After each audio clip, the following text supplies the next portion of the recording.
سزائے موت۔ جب سے انسان کی تاریخ موجود ہے، سزائے موت کا وجود ہمیں دکھائی دیتا ہے۔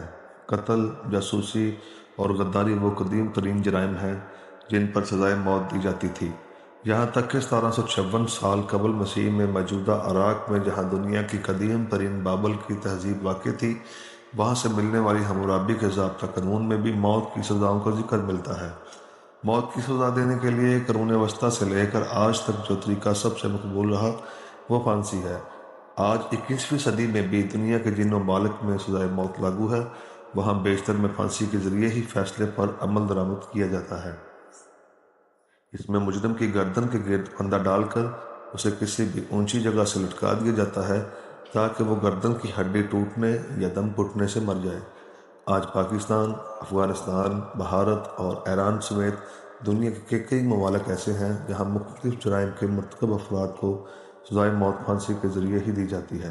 پھانسی دینے کا ایک پورا دستور العمل ہے اور اس کی پیروی کرتے ہوئے اس عمل کو مکمل کیا جاتا ہے۔ جیسا کہ ایک روز قبل مجرم کا وزن کیا جاتا ہے تاکہ اندازہ ہو سکے کہ سزائے موت پر عمل درآمد کے لیے رسی کیسی اور کتنی درکار ہوگی جو اس کے جسم کے بوجھ کو سہار سکے۔ تجربے کے لیے مجرم کے وزن کے برابر ریت ایک بوری میں بھر کر اسے تختہ دار پر تجرباتی پھانسی کے عمل سے گزارا جاتا ہے۔ مجرم کی فوری موت کو یقینی بنانے کے لیے رسی کی لمبائی بہت اہمیت رکھتی ہے۔ اگر رسی زیادہ لمبی ہو تو ملزم کا سر تن سے جدا بھی ہو سکتا ہے، لیکن اگر یہ بہت چھوٹی کر دی جائے تو اس کی موت دم گھٹنے سے ہی ہوگی، یعنی اس میں بہت وقت صرف ہوگا۔ ایک اندازے کے مطابق جان نکلنے میں پون گھنٹہ لگ سکتا ہے، یعنی یہ بہت اذیت ناک موت ہو سکتی ہے۔ پھانسی دینے کے لیے جو رسی استعمال کی جاتی ہے وہ 3/4 انچ سے لے کر 1.25 انچ تک موٹی ہوتی ہے۔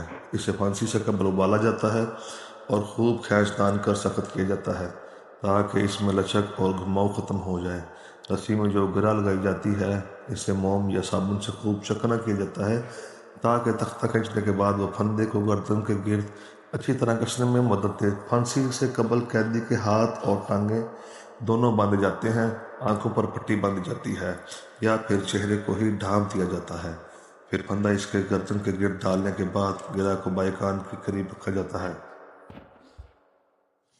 پھانسی دیتے ہوئے اس کے پیروں کے نیچے سے تختہ کھینچ لیا جاتا ہے اور یوں قیدی نیچے لٹک جاتا ہے اور اس کے جسم کا پورا وزن اس کی گردن پر زور ڈالتا ہے جس سے گردن کی ہڈی ٹوٹ جانی چاہیے، لیکن ایسا شاذ و نادر ہی ہوتا ہے کہ مجرم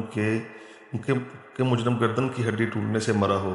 تختے پر جھولنے والے شخص کی گردن کے پٹھے مضبوط ہوں یا وزن کافی کم ہو، یا پھر رسی چھوٹی ہو یا پھندے کے غلط جگہ پر کسا گیا ہو تو گردن کی ہڈی ٹوٹنے میں وقت لگ جاتا ہے اور موت صرف دم گھٹنے سے آہستہ آہستہ ہی واقع ہوتی ہے۔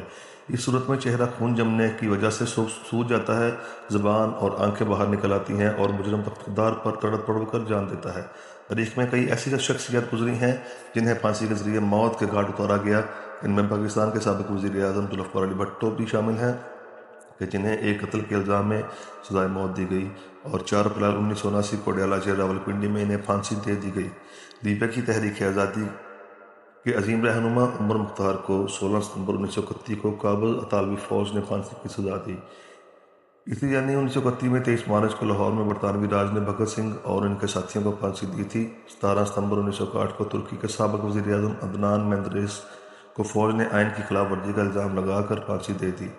ماضی قریب میں عراق کے سابق صدر صدام حسین، بھارت میں افضل گرو اور بنگلہ دیش میں عبدالقادر ملا کو پھانسی دینے کے واقعات نے بھی عالمی شہرت حاصل کی۔